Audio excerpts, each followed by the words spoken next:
Welcome to Blessed Television's special seminar, Career or Despair, a look into adult learning and how the pandemic has helped institutions to pivot in integrating adult learning as a part of their offerings. I'm Omar Oliphant. I will be your host for this seminar, and we ask of you to join in with us. You can be able to converse with us in the chat and also to send in your questions.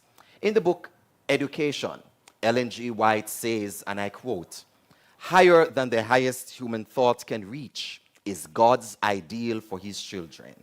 Godliness, godlikeness, is the goal to be reached.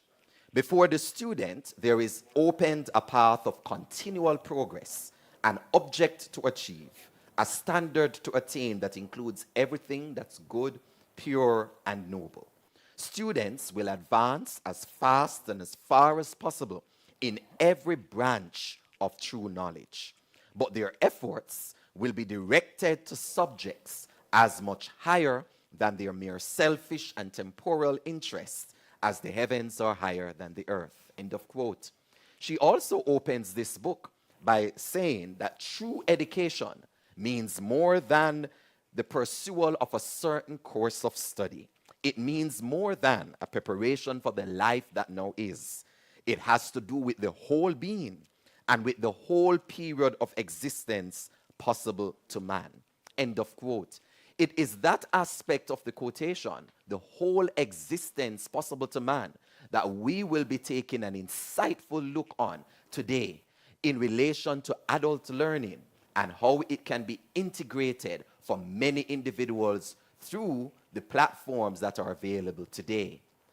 But for many persons, the choice of entering into a new field or a field at a later stage in life can bring about despair.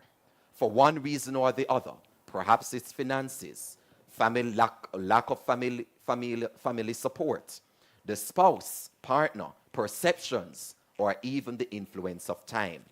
But whatever the reason, here we can find in our discussion today tidbits of hope for adult learners where they can now integrate themselves into the learning platforms that are available, not just the traditional school setting, but also in skills and training. To help us in our discussion, we have three experts in the field. The 24th president of the Northern Caribbean University, Dr. Lincoln Edwards. From the Heart NSTA Trust, Dr. Sim Hugh. And from the Jamaica Union Conference of Seventh-day Adventists, Dr. Roy Dennis. Welcome. Thank you. I trust and hope that you would have had a good overview of education, not just from the standpoint of youngsters, but also from the standpoint of adult learners. Dr. Edwards, share with us at Northern Caribbean University, what are some available tools or resources for adult learners that exist? Well, thank you, Pastor Oliphant, for that question. Well, Northern Caribbean University, from its very inception, has served as both the emblem and the engine to provide opportunities for persons who would like to further their careers. And so we have a variety of options. For example, one of the things we have done, the traditional entry requirement is 5 CSEC subjects or GC subjects, but now we have factored in the work that people have done, prior learning and the work that they have done, and so credit can be assigned to that as part of the entry requirement, so that persons, even if they don't have the 5 subjects initially, they can use their experience to enter into Northern Caribbean University, and that gives them opportunities. Of course, we have the online capabilities that allow adult learners, other learners to really participate. And very importantly, we are into stackable credentials. So micro-credentialing is a big idea now that people are grabbing onto. So the idea is that you may want to do a degree in a particular area, and you can't leave your job to enter full-time into studies. So you can take a few courses while you're on the job, and those can be stacked over the years towards your degree. So you can stay on the job, take some courses, and allow time to just, and when you have achieved the relevant credits, then you will be awarded your degree. So this is a big thing that a lot of persons are now grabbing onto, and the schools are now creating these flexible learning pathways so that individuals can achieve their goals while they continue to work and care for their families. We're going to be touching on those a little bit later, but I like the insights that you have given so far, especially with the stackable credentials and the flexible arrangements for work and study. We're going to be looking on that because work and study has been known to be part of the feature of the Northern Caribbean University from its days of inception at West Indian Training College, coming down to West Indies College. We have another institution here represented by Dr. Shim Hugh, which is actually the Heart NSTA Trust. Correct. Has gone through a revolution over the last 3-4 years, is it? Yes, definitely 3 years. Yeah. 2019, we merged as an entity with the National Youth Service, the Jamaica Foundation for Lifelong Learning, and the Apprenticeship Board. And the mission of Heart is to facilitate and ensure the development of human capital. So whatever your age or stage, we promote skills pay the bills. Hey. And that is just the focus of what we do. So especially for persons who are of a particular age, we have workforce development. You could be on the job for years and not certified. We have prior learning assessment. We also pride ourselves on job qualifications. Employers have been telling us we want persons who are skilled in a particular area, because what does general construction mean? But I know a tiler, I know a welder, I know a mason. So we are able now to certify at those levels. So persons can feel empowered, persons can feel as if they're a part of the development of the nation. I'm going to be touching with you with the JFLL because Yes. that has been a feature of the Jamaican educational landscape that many times has not been given its due credit. Correct. Tell us about the JFLL, even though now it's under the umbrella of Heart NSTA, because we're focusing on adult learning. Bring our listeners and viewers into the realm. What is JFLL? What was its mission? What did it set out to accomplish? And how is Heart NSTA incorporating it in its mission? So JFLL, now infused in Heart, is the high school diploma equivalency program. And in other words, we see it as the adult education arm of Heart, focused primarily on numeracy and literacy of adults. Let me help you here just to make sure all of our viewers understand, because individuals of a particular age would have passed the high school Correct. age cohort, they will now be able to get the same learning post that time. Is that what you're saying? You are indeed correct. However, our training on the adult education is from 17 upwards. There's no limit to the upwards. So we have seen, however, quite a bit of adults who through their years would have put themselves on the back burner in order for their children to be able to be educated.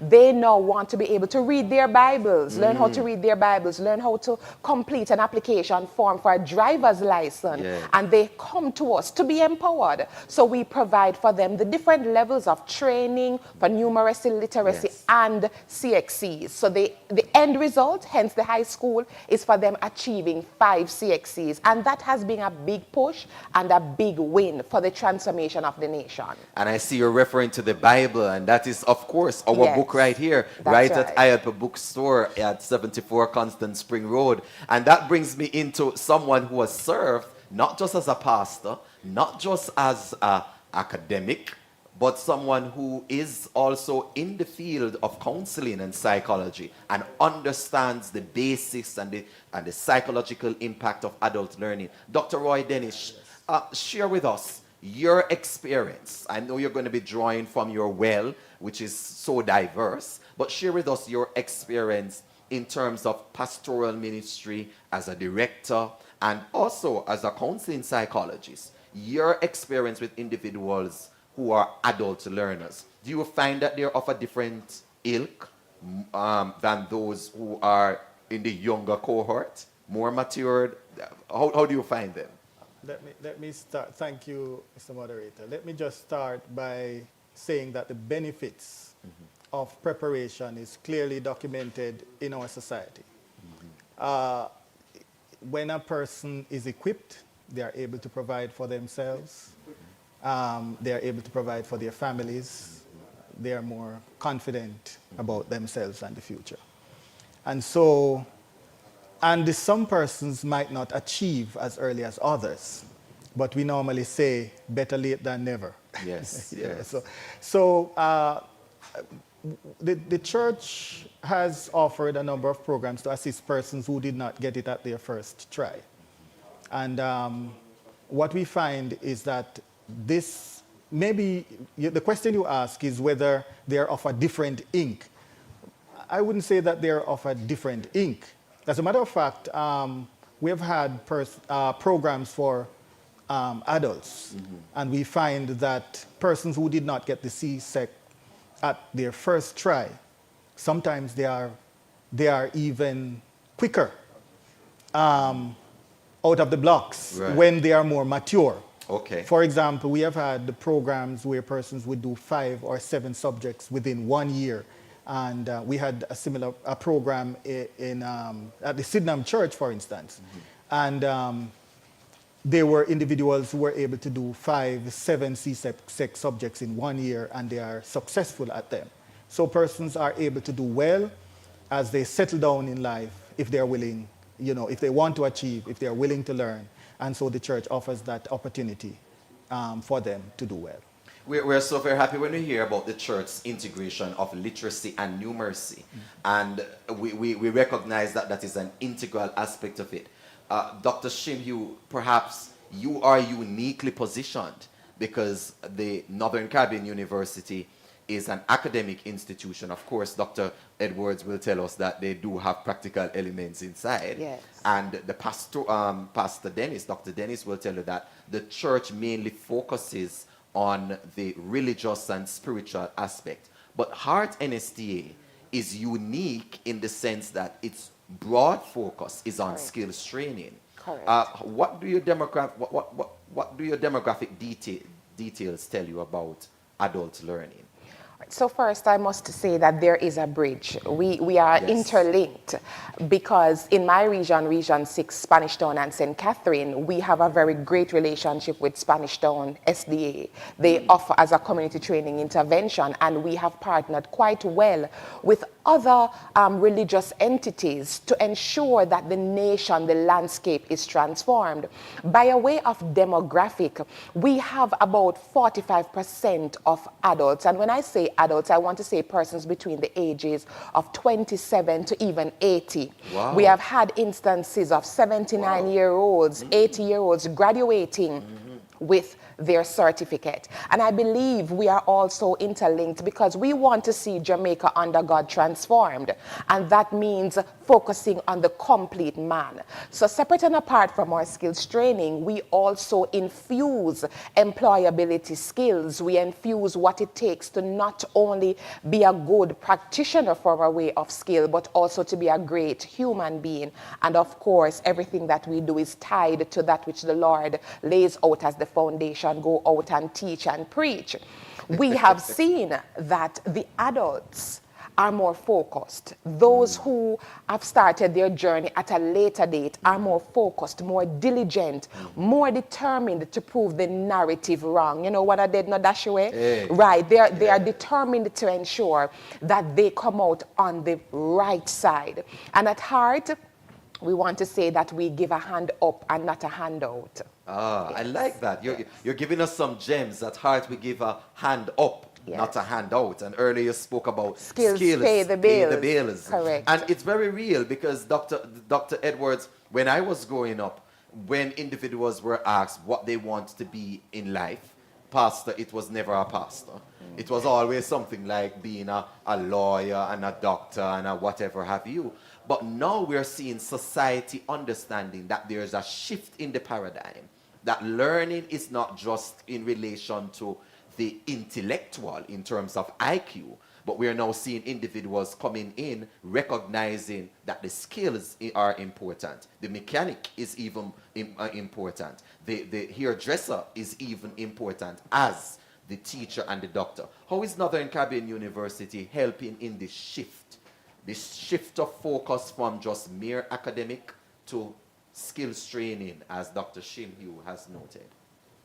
Well, you know, as technology advances, you know, many traditional jobs will no longer exist in the future because artificial intelligence can do those jobs.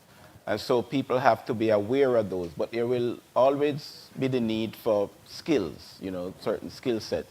So we have formed what we call VT, the Vocational Empowerment and Educational Training Institute, that will allow persons who need specific skills to acquire those through VT.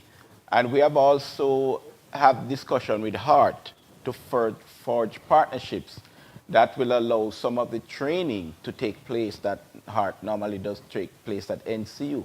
For example, in the area of technology, we are well known in that area. And so, for example, when COVID-19 impacted us, we partnered with the ministry to train teachers in the public education system how to offer their lectures online.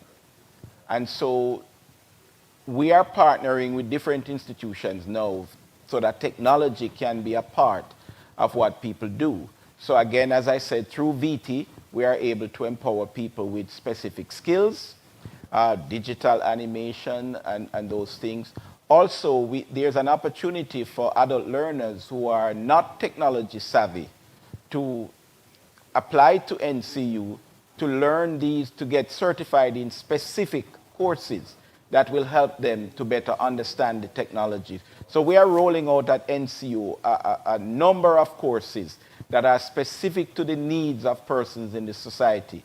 So as long as we know what people want, our duty is to provide it at NCU, and we're partnering with the churches and with other institutions. It wasn't so long ago, one church member said to me that, we need the young people who are even adults who work with us in the media center to be certified, because they are helping, they are doing, but they are not certified.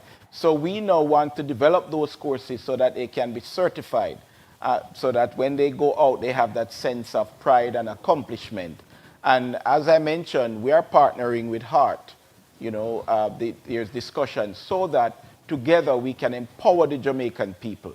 Because this is not one institution versus another. These are many institutions coming together to move the Jamaican people forward and be prepared for the future. And we're not leaving anyone behind. So adults must feel secure and feel confident that at NCU we have their interest at heart, and we are partnering with HEART and other institutions so that they can achieve their goals. A revolutionary impact, you would say, Dr. Dennis? Oh, yes. The church partners with various institutions to provide education. The Seventh-day Adventist Church is largely about education, while there are some denominations that might focus more on the emotions, and emotions are important.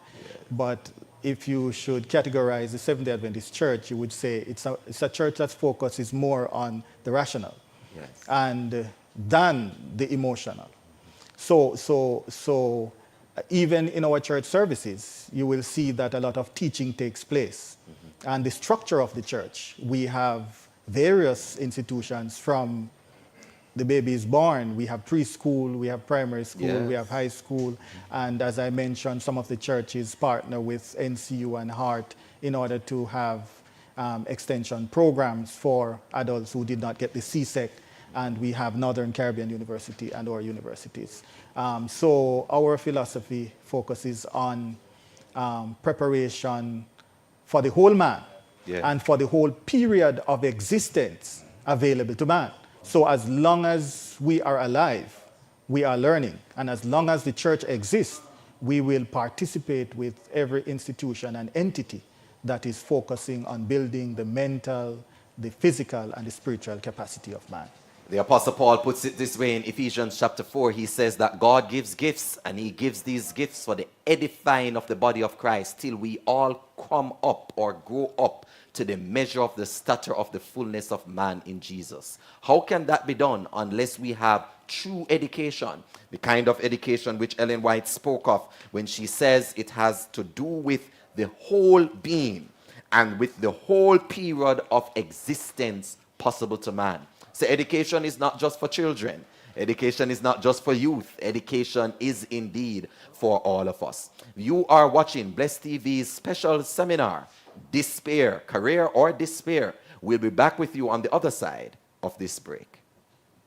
When I left my community in Lilliput, Montego Bay, very volatile area, all I had was a dream. I do not know what will happen come August 2020 when I graduate.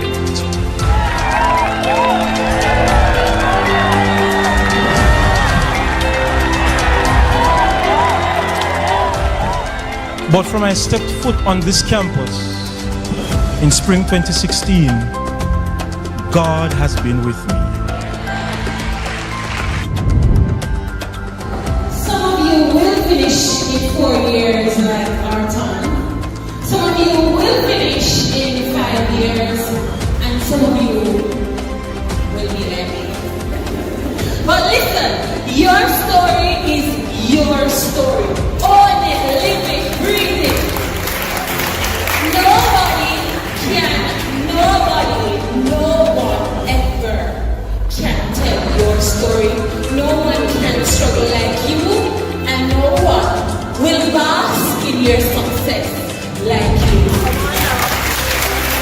When I started Northern Caribbean University, I did not know what to expect. I did not know who to contact. I did not know where to go. But all I needed to do, in my heart, I knew that I needed to do that, and that is to be there on the campus of Northern Caribbean University.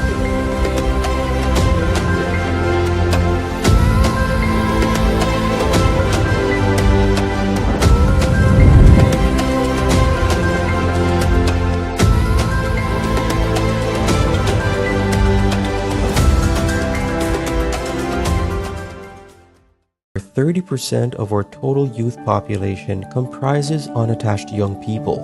That's an alarming number that we are aiming to reduce with the help of the EYES Mentorship Initiative.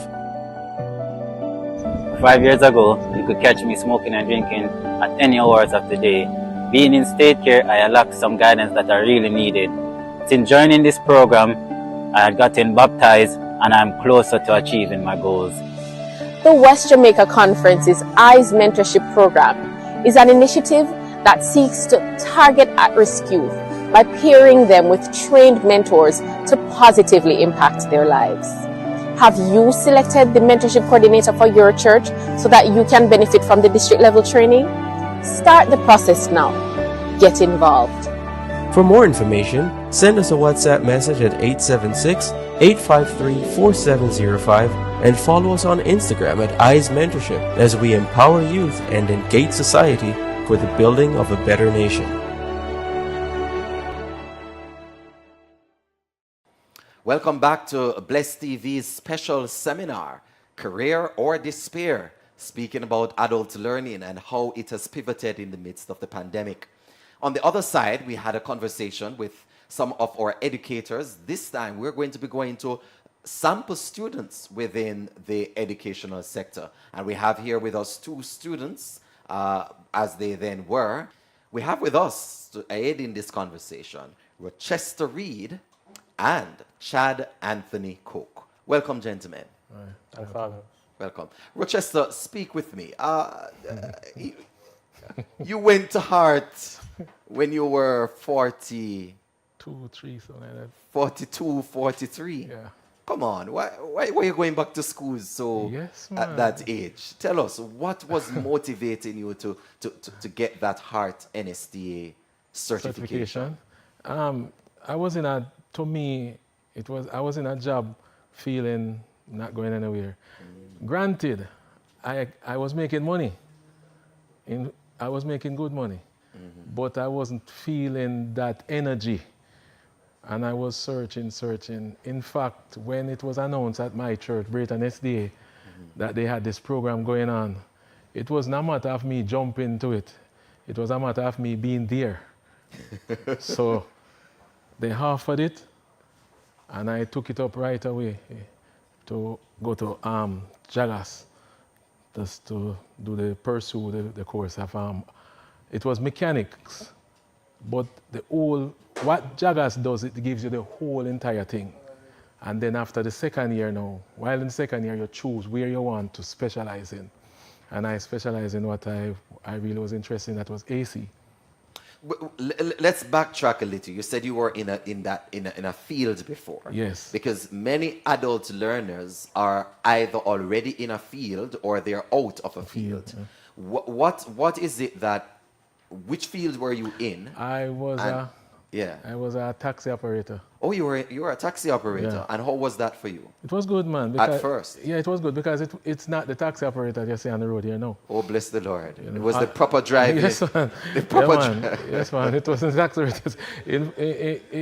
What they have now kind of make me feel embarrassed. You feel embarrassed to say you were a taxi driver? Yeah, yes. And so you wanted more for yourself? I wanted more.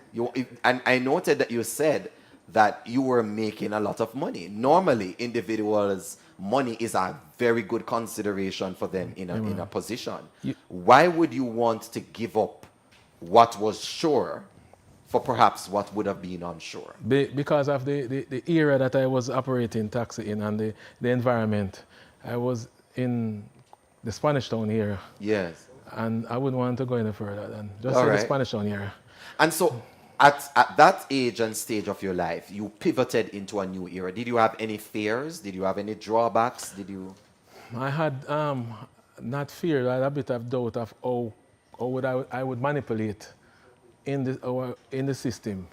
Going back to school, and it's not that I've never been to school before. Yes. But going back to school and then the age factor, and I was questioning myself and, my age, going back to school, and the age of those I would encounter at the school. Right. And the teachers, how they would react to me as an adult.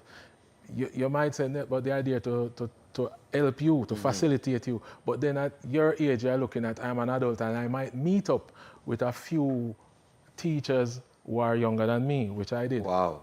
And in fact, I met a guy who I went to school with, who was a teacher at the school. And it was good.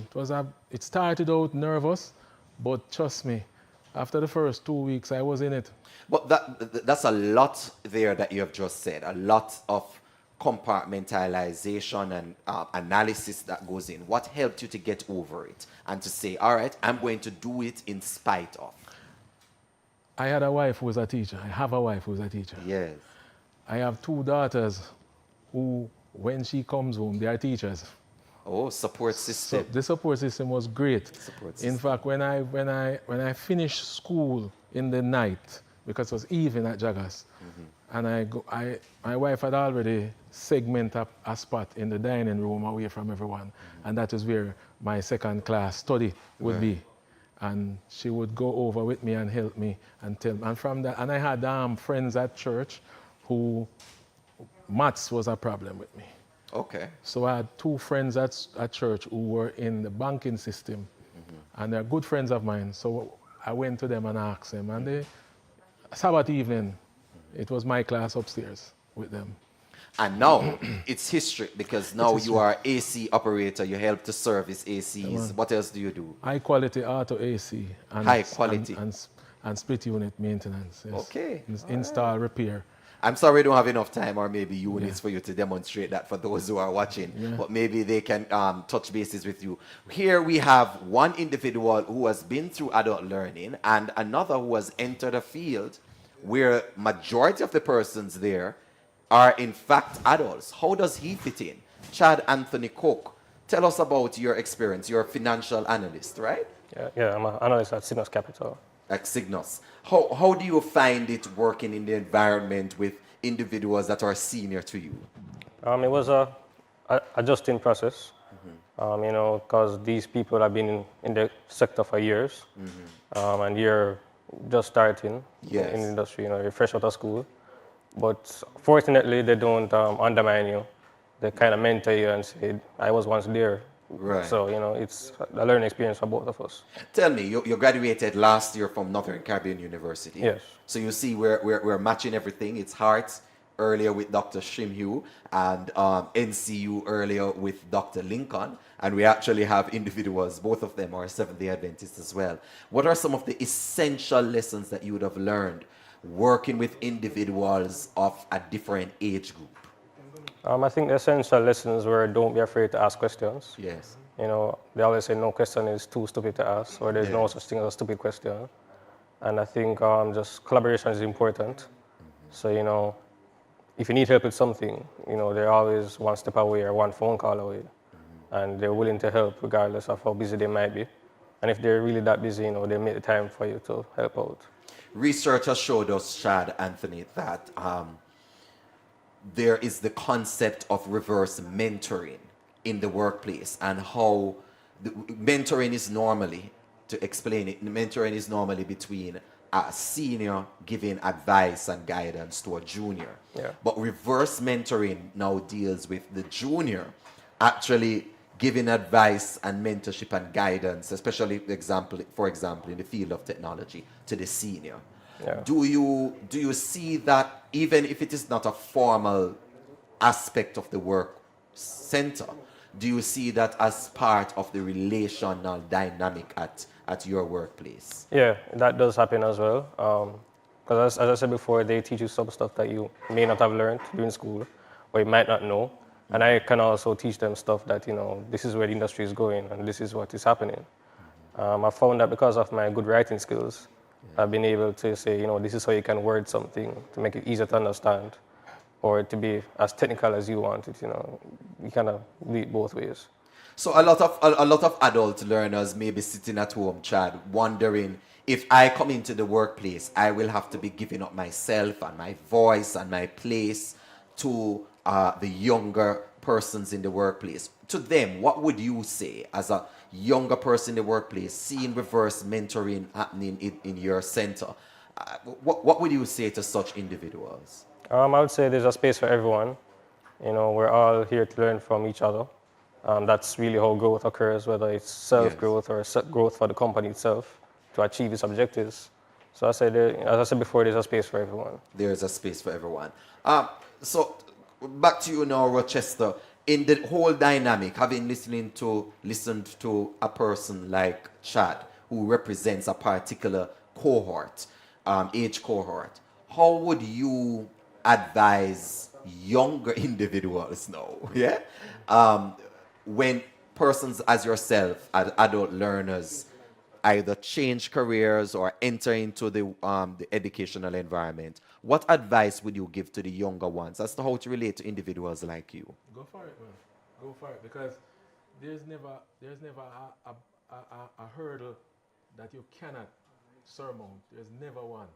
What I've learned is that even though I went to school and there were younger students there than me, we all found something that we can help each other with. So don't be afraid to take the leap. When you make that step, that is when you will start the journey. The journey only starts when you make the start.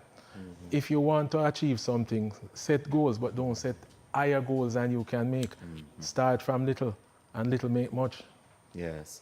Earlier, Chad Anthony, Rochester would have said that one of the things he was afraid of, was coming into this space and having a younger person being in charge of him, that kind of thing. How do you see that kind of dynamic, the age difference in terms of leadership? Would what would be your consolation or word of hope to somebody who is listening and they're saying, who at my age and stage, me can't take no young boy come, tell me how to run the show? What would be your response to that kind of thinking? I think having a younger person in charge of you is always an interesting dynamic, because the first you're thinking of is the age difference. But at the end of the day, you're working to get something done. That's right. So, either way, it doesn't really matter how old or how young the person is. You're trying to get something done. And as you said with the reverse mentorship earlier, it can happen both ways. I myself am grateful for the mentorship I've received so far at the company I'm working for.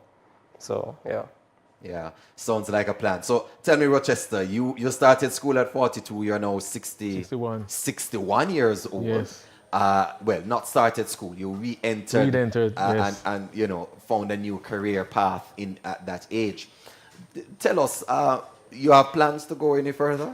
Yes, man, I took up art at this. I need to be more prominent in the electrical fields. So I enrolled in art, and they wanted 25. That is the thing that is hurting us. They wanted 25 students, and up until now, that space cannot be filled for them to call me in to start that. They don't get the 25 people. Okay. And it's free. It's free. It's free to the student. It costs the taxpayer. Yes, but but if it's free for you to come in and get something and don't beg me, come when on. Dr. Shimhue comes back, I'm going to ask her to respond to that, because that's a unique perspective, the fact that there has to be a particular amount for class size, but I don't think there is a limit in terms of age. But you're planning to actually go forward and do more. As much as I can. That's good, Rochester. Thank you for that. Chad Anthony, any plans, or this is it for you? You have found your niche and you're comfortable in your space. What? I'm not comfortable yet. I plan to either do a master's degree or maybe go for the CFA or KAIA designations. It's either one or two. So I'm still thinking about it. And you're looking about how you also can be able to even help to create an environment that fosters adult learners as well. For sure. All right, there you have it. I think that was an interesting insight from Rochester Reed and from Chad Anthony Cook. Both of them actually sharing with us what it's like on the other side of the spectrum in terms of adult learning. And you're able to get insights and to be able to share. You can share with us in the chat. Let us know what your perspective, what your views are, and of course, your questions. We're going to take a break and we'll be back with you on the other side. I remember when I left my community in Lilliput, Montego Bay, very volatile area. All I had was a dream. I do not know what will happen come August 2020 when I graduate.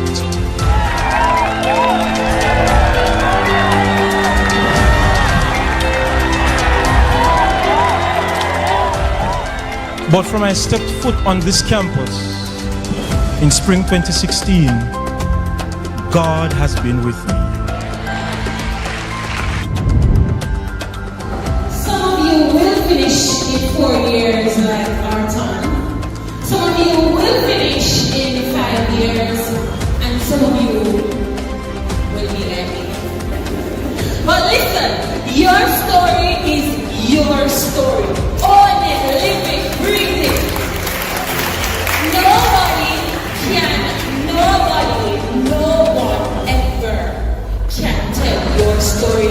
No one can struggle like you, and no one will bask in your success like you. When I started Northern Caribbean University, I did not know what to expect. I did not know who to contact. I did not know where to go. But all I needed to do, in my heart, I knew that I needed to do that, and that is to be there on the campus of Northern Caribbean University.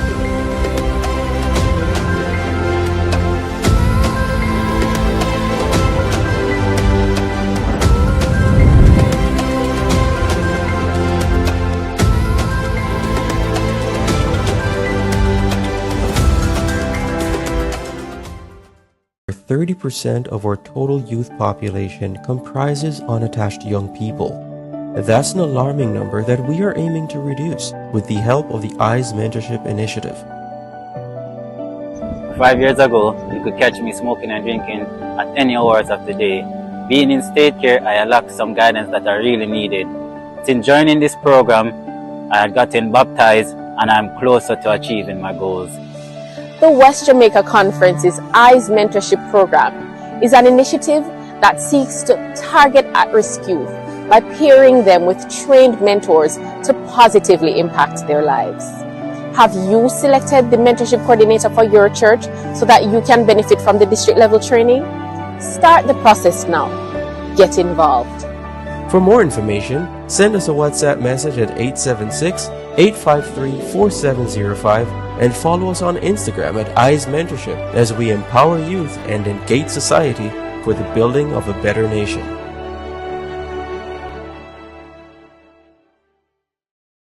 Welcome back to Bless TV's special seminar, Career or Despair. Yes, this is Bless TV. Catch the vision and join the mission. And we've been having an interesting conversation relating to adult learning. If you're just joining us, then we hope you'll be able to catch the earlier part of it. But this segment, we'll be speaking with Othniel and also with Gabriel. Othniel Blair and Gabriel Francis. Welcome to our discussion. Thank you. Thank you very much. How are you both? I'm blessed. Yes. Okay. Gabriel, you're a student at the Norman Law School. Norman Manley Law School. And Othniel, you are a student at the University of Technology, but working-wise, I'm a JUTC bus driver. A JUTC bus driver. So let's go right to it with you, Othniel. Your experience is that you do have a daughter, and something happened while bringing her to evening classes. You got jealous. Well, it is, I wouldn't say jealous, but more sort of motivation for her and that support. Yes. Because as a person, enforcing education in the home, because apart from her, I have two other children. So a part of the motivation her was to sit with her in class. And after a few days, sitting with her, and, we were doing it at the 10th City SDA, and there was a lot of books, and I just decided one day that I would just sign up myself and just to give that extra support, and the rest is... So you were doing your fatherly duties. Yes. And taking her to classes, evening classes at Yes. 10 City.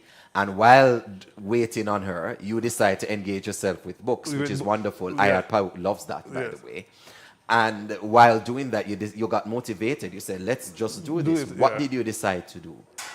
Well, CXC subjects at first. Okay. Yeah, maths and English. And it was a 2-year course they were offering to do it.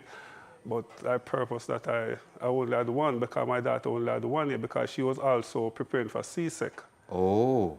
So I wanted both of us to have that, timely accomplishment. Yes. Yes, I decided to do both subjects in 1 year instead of the 2. And you did? And I did. And you passed? And I passed them both. And what happened after? I get extra motivated and decide to go for some more. So you and your daughter sat the same exams? The same exams. And what was it like, father and daughter, getting the results, and, what was it like? It was a bittersweet moment, because I could celebrate, but she couldn't celebrate the way, because she had failed one of the... okay. Yeah, but that didn't stop, because just to have me there, that was her kind of motivation for her. And so you and her went to the exam room together? No, we didn't went to this exam room together, because I did it privately. But she did it. She was attending Waterford High School at the time. I understand. But we had the same teacher, English teachers and maths teacher at 10th City. But it must have been something very heartwarming to actually go through the exams, even though you're at different center. You will be able to go through after with her and talk it over with her and even study. Yes, man, most definitely. So in the evenings, we'd go through the past papers together. We'll help each other, quizzing each other and so forth. And, interesting. Yeah. That's very interesting. And then you moved on and you did what? I moved on, then I did HSB, Human and Social Development, Biology and Social Studies. And I passed those. So I was thinking higher level now. I was thinking university. And your boss now. Yeah. I was thinking that I was on top of the world now. Big leagues now. Yes, I decided to make small steps to reach a mountain. So I was told that I needed 5. But I was thinking about my age. How old were you at that time? 44. You were 44 at that time? 44, yeah. Wow, look at that. Yeah. Yes. Yeah. And so you thought about the age, and then what happened after? Well, I still pushed myself, because I wasn't doing it for myself. I was doing it for my children, because as a peer, as a father, education is enforced in the home. And so to enforce, I wanted to be the best example for them, not only in speech, but in deeds. But that's powerful because that's very powerful. Normally, parents will set the example by ensuring they get the education, make the provision for the child. But here you're saying you wanted the example not just to be about you sending your child to school, but also about you yourself having demonstrated success in schooling. Most definitely. Yeah. Yeah. And today, you are enrolled. Yes. Where are you studying now? UTech. What are you doing at UTech? Child and Adolescent Development. And you're still a JUTC driver? And I'm still a JUTC bus driver. How do you balance the time? Because that's an interesting part for adult learners. I could say it happened at a good time, yes. COVID time. Okay. Yeah, because to balance going back and forth from Portmore to UTech and work, it wouldn't be easy for me at first. So the online class came in, and even though I wasn't prepared for it, but I made the best of it. Yes. Yeah. So the online, because of it being online, it helped you. It helped me. And with your timing with work. And of course, the finances, how that works out. Wow. So many of you are at school. Well, as a sole provider, for a family of 6, that was a decision that was made from going to the... Family of 6, you family said? of 6. My wife... You mean SIX? SIX. And I was the sole provider. You need to slow down there. Some people are watching and say, what did he just say? Yeah, well, I was the only one working because other children were going to school. My wife wasn't employed at the time. Right. So the decision to even go to 10 seater for evening class was actually a sacrifice, because it was something that I wanted to do from a longer time, but because of the responsibility I have, I couldn't see myself giving up, because every hour is very important to me. Every hour means an extra dollar for me, for the family. Yes. So to make that decision to just give up those hours to attend class for years is a struggle that I have. So self-development, self-growth, you saw as being as equally important for the family, not just for yourself. For myself. And that's a critical perspective there to actually get, because Othniel is saying he did not just see this as something for himself, he sees this as something for his family. I wish I had more time with you. But Gabrielle, talk to me. Norman Manley Law School, that's not an easy road there. Not at all. What year are you? I'm in first year. How do you find it so far? Stressful. Stressful? Very, very stressful. Yes, the first year of Norman Manley is normally the pull out here part. So tell me, as a young learner in the academic world, you are amongst individuals who are adult learners at Norman Manley. Yes, I am. You in your group, because I know you have groups. Yeah. Do you specifically have individuals in that group that are older than you are, adult learners who work? Yeah. What's it like? What's the group dynamic like? I mean, they are, and the teachers will point it out, they're normally more driven because they have something going for us, so they have to balance their time more. A lot of us, I'm on the evening stream, and so you find a lot of them on the evening stream. And I was also working when I just started Norman Manley. So it's a big effort to balance your time, and the older ones have families and stuff, and so you can see the sacrifice that they have to make to come to school. So you're seeing it firsthand from outside, because it's not something you're personally experiencing. You're not yet married? No. And you don't have any children as yet? No. So you're experiencing individuals beside you, with you, in your year group, who actually have to juggle. What lessons are you drawing from this? What are you learning? How are you growing? It's inspirational. I even have people that are doctors in law school now, people who have whole other careers that are there. And it's just inspirational. You don't give up on what you want and what you hope for, and you don't let age stop you.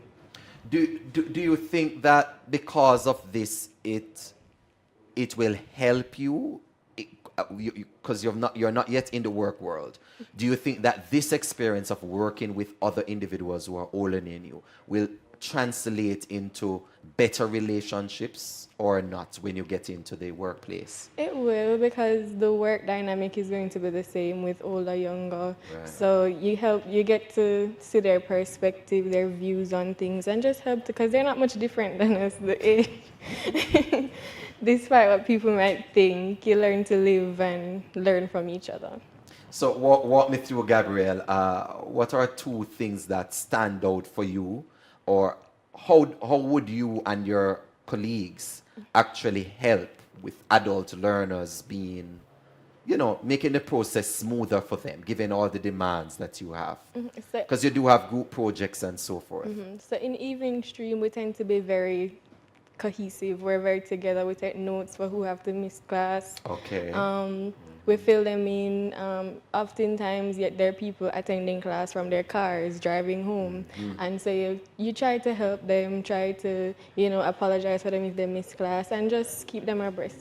I like that, because the study of law is so time consuming. It sucks you up, really.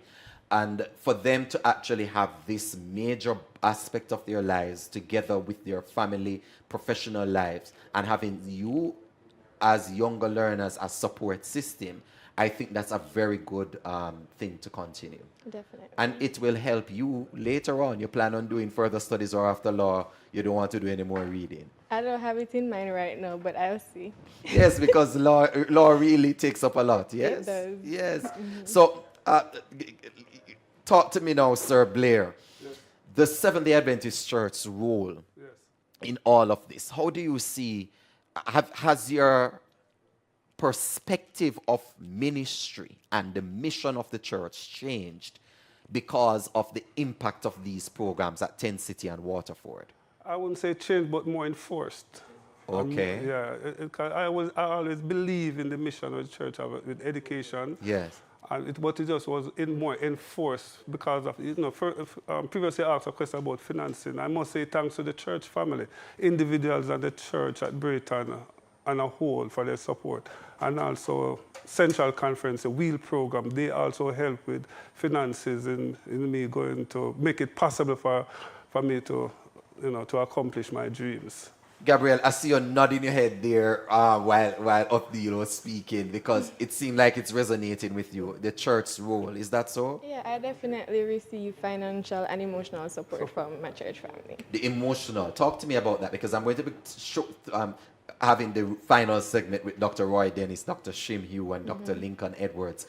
And I want us to focus on a lot of the points that you would have brought out. How has the church helped you emotionally? Because many times we speak about the church and it's about Bible study and prayer, and I'm not negating those things are important, but the emotional aspect is not always heard of. I mean, they're not necessarily mutually exclusive either, because prayer is emotional support. So when things get hard and almost impossible, sometimes you don't know what to think about. And I mean, my mother, she's a praying mother, and she's also a supportive mother, and she also has prayer groups and just groups of friends at church. And they're always there to motivate you, and just seeing people at church and even hearing "I'm proud of you" and stuff like that, that's really nice to hear. The work of the church is not just in terms of the pulpit and not just in terms of the ministries and the department, but also being seen through academic learning, through skills training, and through the emotional help and support that is given to adult learners, lifelong learners. It is a part of what Ellen White speaks of in the book Education, when she speaks and she says it has to do with the whole being and with the whole period of existence possible to man.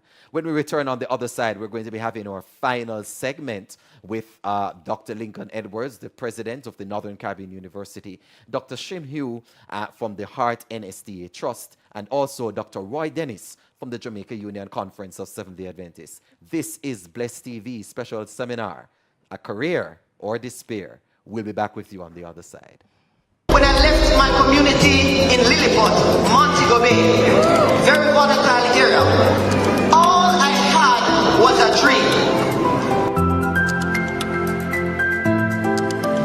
I do not know what will happen come August 2020 when I graduate.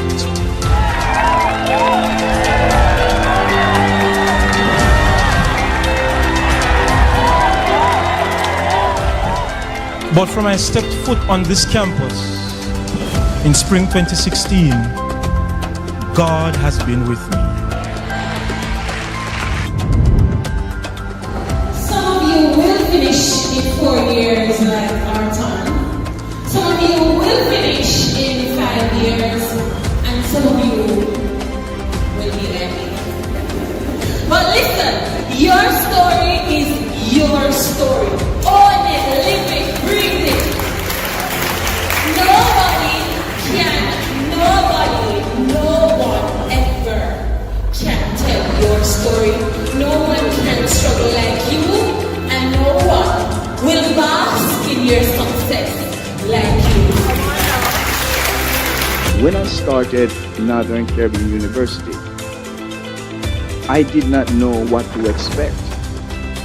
I did not know who to contact. I did not know where to go.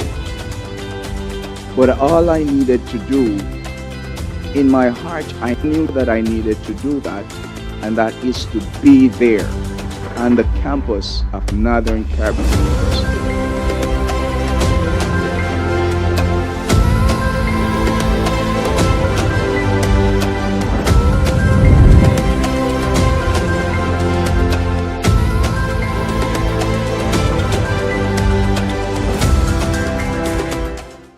30% of our total youth population comprises unattached young people.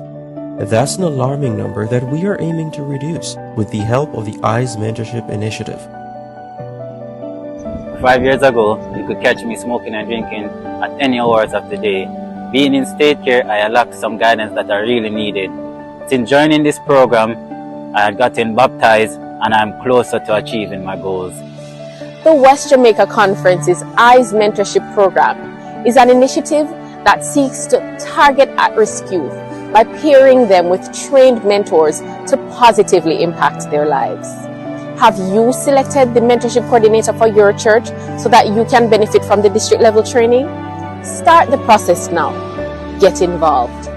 For more information, send us a WhatsApp message at 876-853-4705 and follow us on Instagram at EYES Mentorship as we empower youth and engage society for the building of a better nation.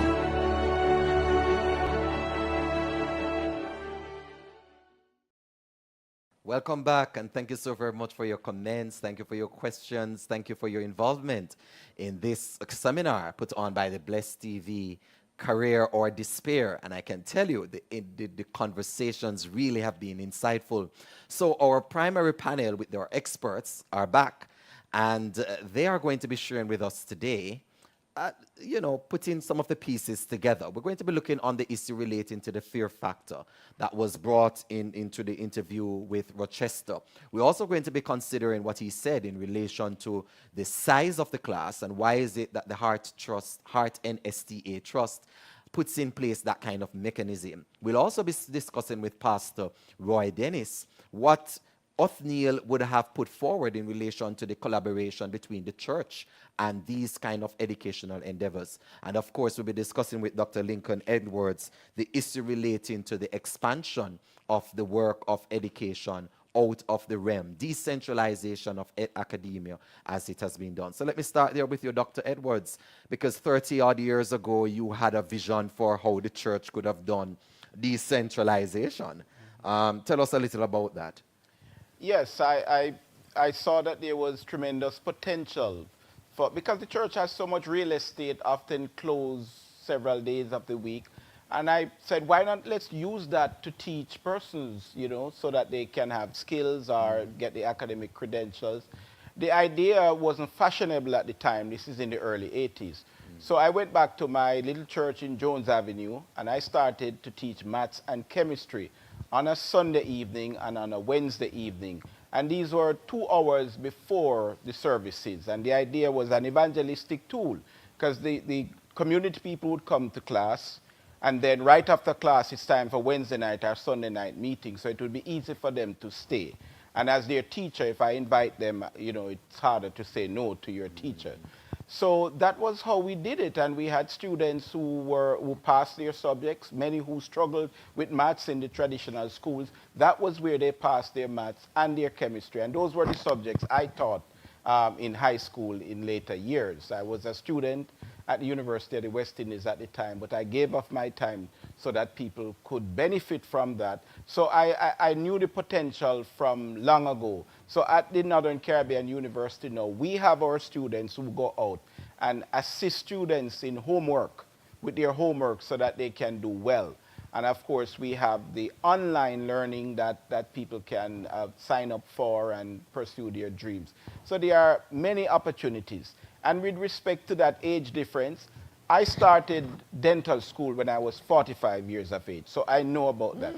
I was teaching pharmacology to the medical students and the dental student at Loma Linda, and I had a lab because I had a grant from the National Institute of Health, so I had to manage my lab, manage the funds they gave me, and I had a graduate student and a postdoctoral fellow to manage. So I was in class with the very students I was teaching.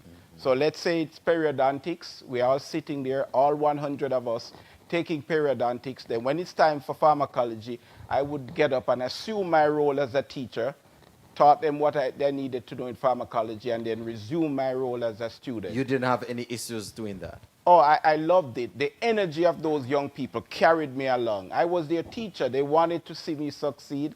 And as someone mentioned before, there's always something you can trade off with people in a group. So I dealt with their emotional issues. So when they had challenges, I was the person they came to. I would listen to them. And so we formed quite a bond. And I had insights about students that I would not have had I not been in that class. I learned a lot about students, sitting in class with them and experiencing that.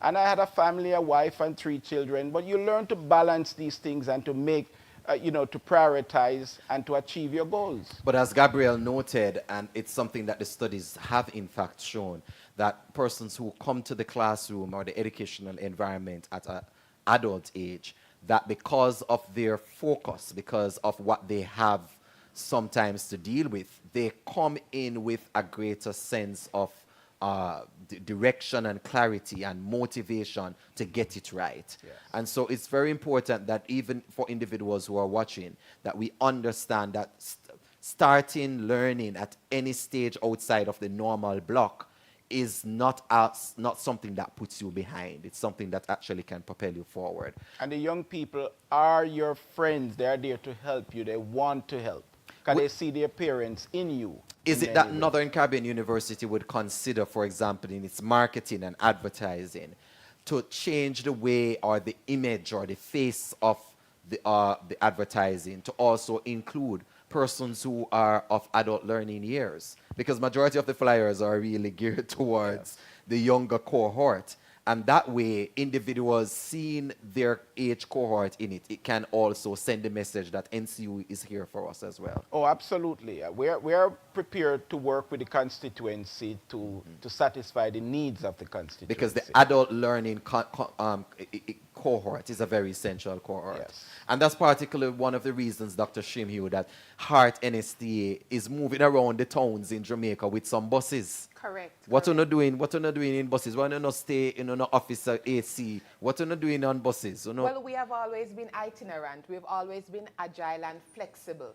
Hence the reason why we have close to 100 community training interventions supporting the mighty move of heart for nation building. Including Seventh-day Adventist churches. Including, most definitely. And we have continued to pivot based on the partnership. It's about collaboration and not competition. And we've proven that in every facet of what it is that we're called to do. Rochester earlier spoke about the fact, though, that, 25 per, he's waiting, and you listened to his story. I did. And how he has just slowly been integrating. He's so excited about learning, and he's ready to go to the next level. But here comes Heart NSTA, holding him back. Need 25 persons for a class. I want to dispel that myth. that we are not at all. In fact, we are a bridge over troubled waters. So we are about facilitation. The truth is the cost-benefit analysis requires that we have a particular number of persons in a group. We are also labor market driven. And because we realize that a lot of persons may not even be aware about the programs, that's why you've seen us on the road in every social media promoting and so on. There are also other strategies that can be used for him to be certified. And we had some discussions before, but by way of information, prior learning assessment is one. We can come into his workplace as well and have him certified in that space in order for him to be able to achieve another stackable credential. But we do promote having a particular class size. We think about return on investment. We think about the 3% contributors and the fact that there is a cost associated with training. Yeah, but that's borne by taxpayers. You and I can have the conversation about that afterwards. Most definitely. But Dr. Shimiu, I want, if somebody is listening and someone is saying, listen, I have spent 20, 30 years in my field. Correct. I don't need to go and get certified. What are the benefits of certification? And then I'm going to make a statement. Excellent. So without a certificate, you don't have a chance. And there may be opportunities that come up that you're able to capitalize on. Plus, we heard Rochester mention that by going to classes with his child, he became motivated. Sometimes it's about achieving a dream. You may not necessarily plan to transcend into that profession, but you've acquired something that empowers. You've shown your family members, your community. So for example, while working at Ebony Park Academy, a heart institution focusing on agriculture, I did crop production level 2 as the deputy manager. Sat with persons 17, 18, 19 for two main reasons. One, so that I could have the experience of being in the training so I can, help to mold and to guide and to shape, and also for self-actualization. Yes. So it's important too. So it's not only about the office and the title and the position. Not at all. Self-actualization. Correct. You know, and I want to plug this in. For those of us who are in the other cohorts, let me tell you, when you get a heart, she's not going to say it, but I can say, when you get a heart NSTA certificate, you're getting money. In countries such as Canada, my brother-in-law has moved from Jamaica to Canada. And I wish I could tell you, Dr. Dennis, the massive stride that he has been making, not just in his family life, but also in terms of finances, by virtue of his heart NSTA certificate. He doesn't have a bachelor's like me. He has a heart certificate. And in these industrial countries, in these first world countries, Dr. Edwards, your certificate is of greater value in many instances than your academic degree. So, Dr. Dennis, let's wrap with you. The church's mission. I heard, before I get to the church's mission, I wanted to touch the matter of the fear factor that was brought up by Rochester. Well, first of all, I want to express appreciation for their testimonies. Yes. Rochester, Chad, Othniel and Gabriel. I also want to express appreciation to hear the testimonies of the men. Since the 80s and the 90s, 75% of the persons at higher level education are now female. And they are the ones who are inclined to upgrade themselves. So for years, I've been pushing for men to upgrade themselves. And today, I feel pleased. Man, no one be no bookie, doctor. Dr. Dennis, man, no one be no bookie. And that's what they say when I go to the seminar. But as Dr. Shimhu pointed out, without skills and degrees that are certified, then you are not able to finance your way. Yeah. So it brings fulfillment and it brings financial satisfaction. So the fear factor. When I returned to do my master's after 10 years, even though I got the first year, yes, after I did 10 years in the field, I decided to go back. Yes, after 10 years working in the field, doing my bachelor's, and I returned to do my master's. I was so afraid in the first class.